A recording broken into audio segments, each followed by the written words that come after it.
few of the creepiest places on Earth, as they have been labeled. Anyways, let me get my stuff pulled up here. Or most haunted places, whatever you want to call it.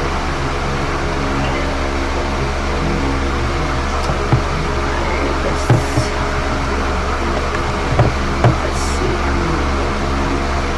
Alright, coming in at number 1, we have Coquihue Island in Venice. This place, the reason they're saying this is haunted is because 50% of the soil is actually human remains.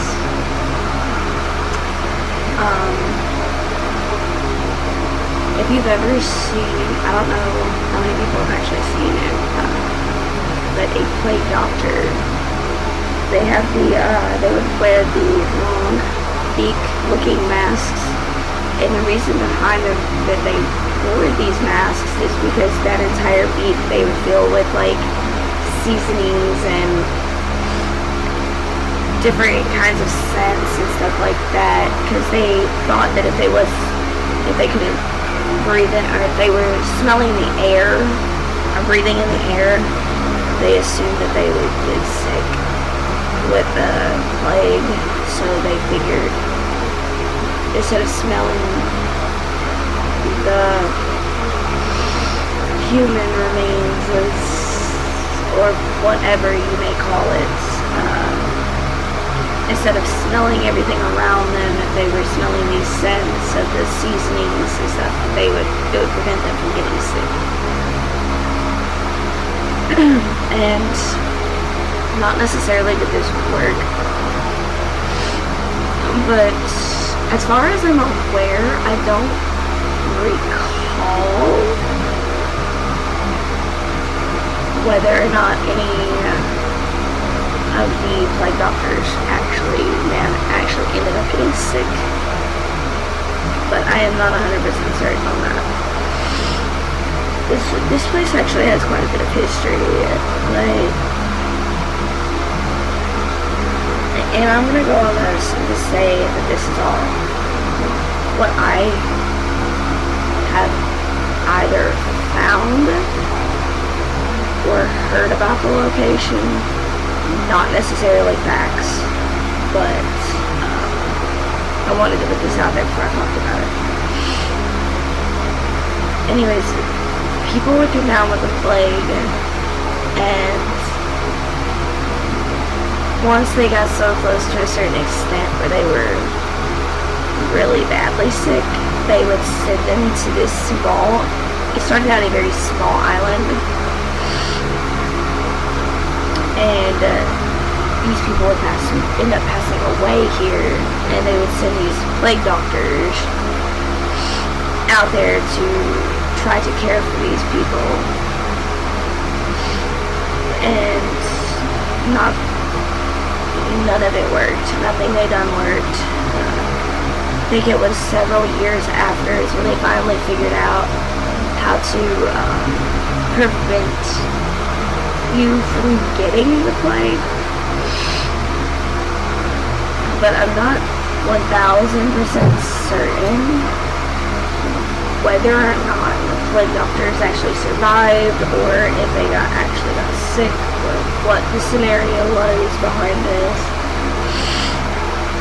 I do know, however, that when you would get sick in this area, they would send you to this, what started out a very small island, and I guess after you would pass, you would lay there, and then your body would become part of the island. So it just continued to grow and grow and grow because of the growing amounts of, I don't know what just popped up on my computer. And it was because of the growing amounts of people getting the plague and passing away from it. It was a very dark place, and because of this, it is considered one of the most haunted places on Earth. Moving on, let's see. What do we got? What do we got? I actually know nothing about that one, so we're going to move on from that one.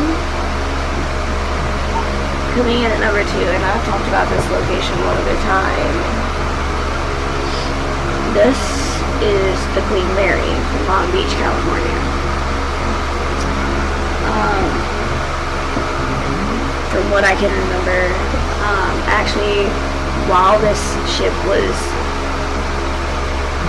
on its voyage, I guess you could call it travel. Anyway, quite a few people passed away on this ship. A lot of people don't know that. They just assume that, because of it traveling, people got attachments from different locations and brought it onto the ship and whatever. If I'm correct, let me just double check here. It went on its voyage starting in 1936. It stayed in service for 30 years. It docked in 1967. And it has had more than 50 passings on board the ship.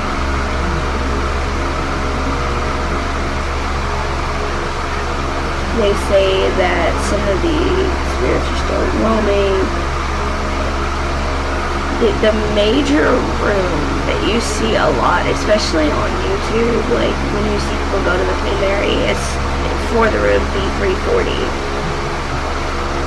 Since I can't remember who the last person was that filmed B340, but they are no longer allowing people to stay in B340 because I think they've actually recently closed down the room, so like nobody can rent this room out now because so many people would come and they would rent this room, and I guess it was just so bad that it was affecting people's health while they were there. There was a lot of factors into it, but since however long ago they have shut down B340, you can no longer stay in the room B340. I don't know if they're planning on completely removing it, taking it out, shutting it, whatever, or just keeping it locked down. I know nothing of that. I do know that they've shut it down, which kind of upsets me in a way because the one place that I really wanted to go to do a video for you guys was B340 on the Queen Mary. And they're no longer allowing people to stay in this room. It's very, very upsetting on my behalf because, again, as far as I'm aware, that is one of the major haunted points on the Queen Mary. I know they say they see and hear sounds from like different parts of the ship and like smaller amounts of activity. Your main activity though on that ship is in room B340. I can't exactly remember why B340 was on it. I've done a lot of my research, but I can't remember 90% of it. But yeah,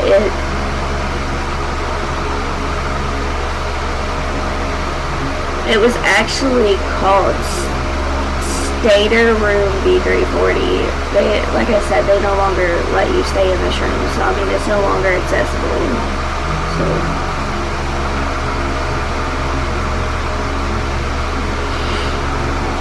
what's next?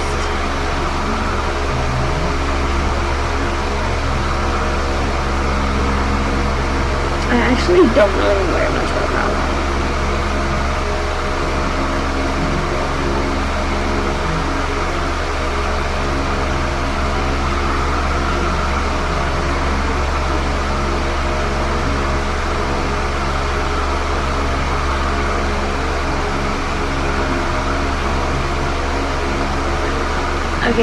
I'm gonna probably butcher this, and I'm gonna attempt it. Isla de los Muertos. Okay, so anyways, I probably butchered that. I very, very much apologize to people that can actually pronounce it, but in I'm trying to word this correctly. In other words, it's considered Island of the Dolls. So I want to make sure that I'm right on this one before I talk about it. Okay, yeah. I don't know what you're doing, computer, but you need to put it. Okay, so yes, I am correct on this one. So there was a man who was living on this island, and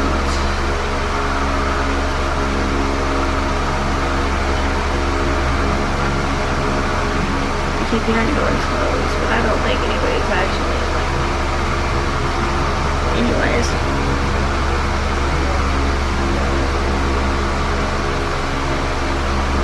Okay, this man who actually lived on this island.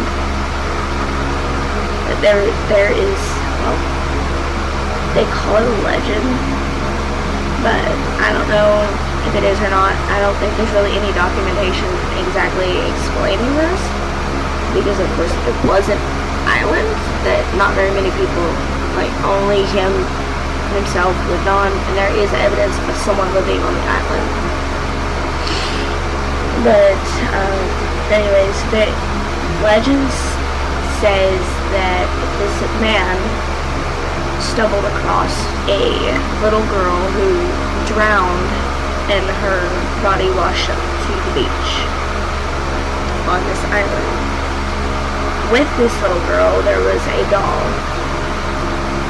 And I guess he decided that he was going to start placing these dolls, or decided to place this little girl's doll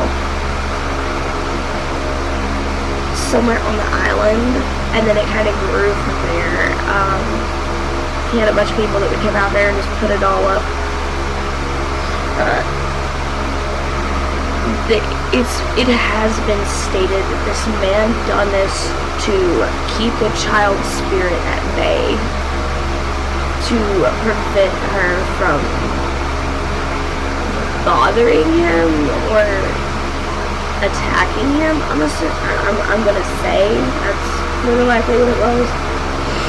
But it went from the doll that washed up with the little girl being placed on the island to many thousands and millions of dolls being placed all over the island, which then proceeded to it being called Island of the Dolls. It's all based around this little girl who drowned and washed up on the beach with a baby doll. I don't know if in a way it could have just been his way of remembering the little girl or trying to keep her memory alive. And then again, it could just be, as legend states, that he was trying to keep this girl's spirit at bay. Really, Island of the Dolls don't have very much to talk about, so we're going to move on from that.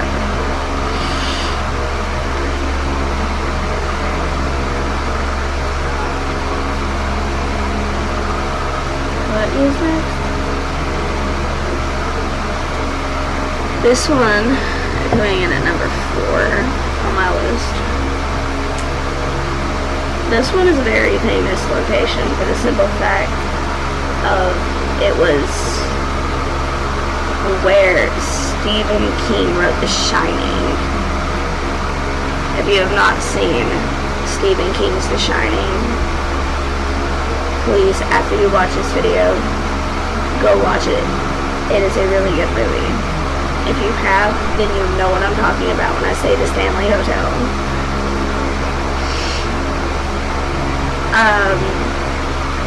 that's a lot of the main reason that this place is actually very famous. I have seen a few interviews with Stephen King where he talks about the room that he stayed in when he wrote The Shining, talking about like how a little girl appeared in his room and all kind of like you just have to look up interviews with Stephen King from The Shining, and like he goes into very, very deep detail of stuff that he experienced while he was staying in the room while he was writing, and like kind of what inspired him to write. It kind of inspired him to write The Shining. And I will say this: a lot of people assume that it was because he was on some heavy drugs that was allowing him to help him write these twisted type movies. Not necessarily. A lot of his movies were filmed or written based off of locations that he stayed in, his experiences at these locations. He just kind of put a spin on it and put names to it more than something darker. It's not necessarily that. It's just he's putting a twist on some of the experiences he's had at some of the locations he stayed. So, not necessarily would I say that it was because of this, that, or the other.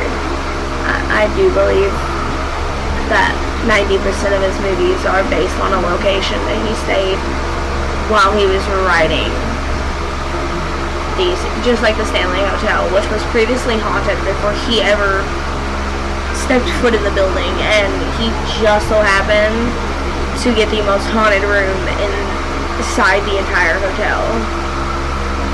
Another thing, they actually did not use the Stanley Hotel when they were filming. It's actually more of a pieced together set that they used from two different hotels. But we will get into talking about that in another video. Right now, we're doing this video. So we're gonna move on from Stanley Hotel.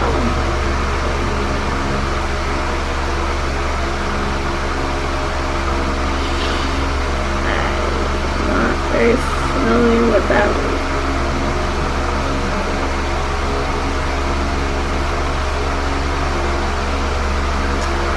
This is a big one, and I think a lot of people are gonna know whenever I say the name of this.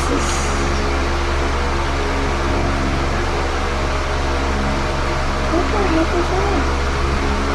Okay, this is 4 or 5. I can't remember. I've got lost track. I think it's 5. Either way it goes. Gettysburg Battlefield in Pennsylvania.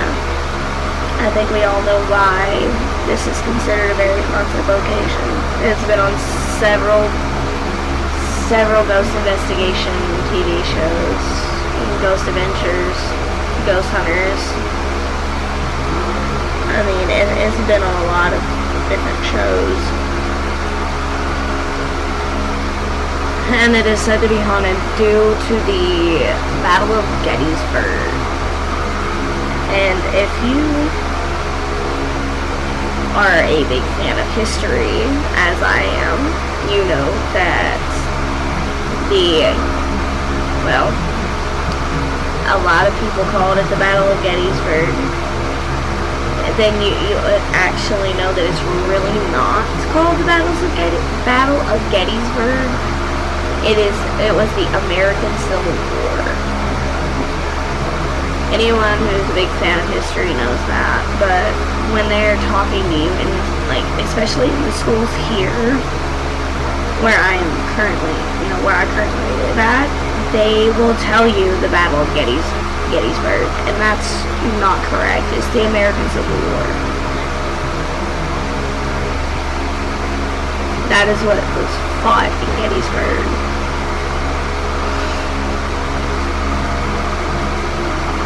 Is there any talking points that I need to address?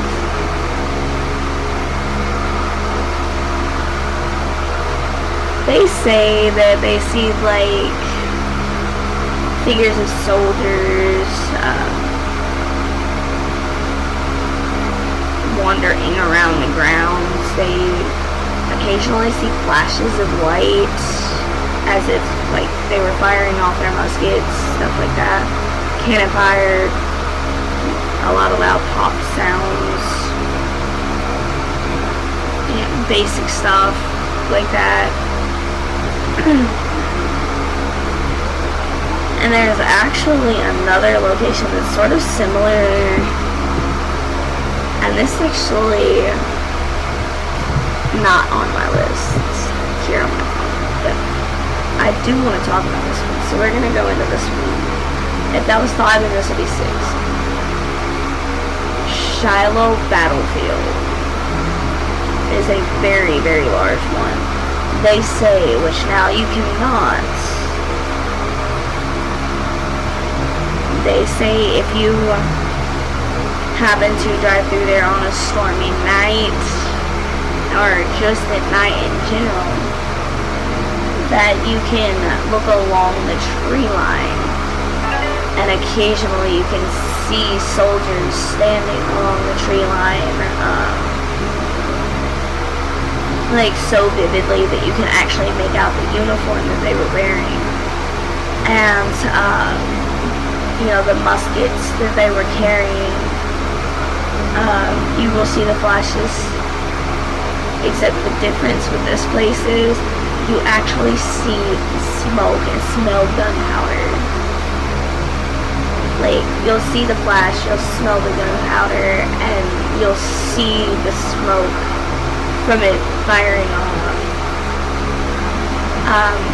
Before they before they started locking this place down, yeah, I rode through there on a dark, stormy night, and have physically seen along the tree line soldiers, and seen the flashes, smelled the gunpowder, and seen the smoke.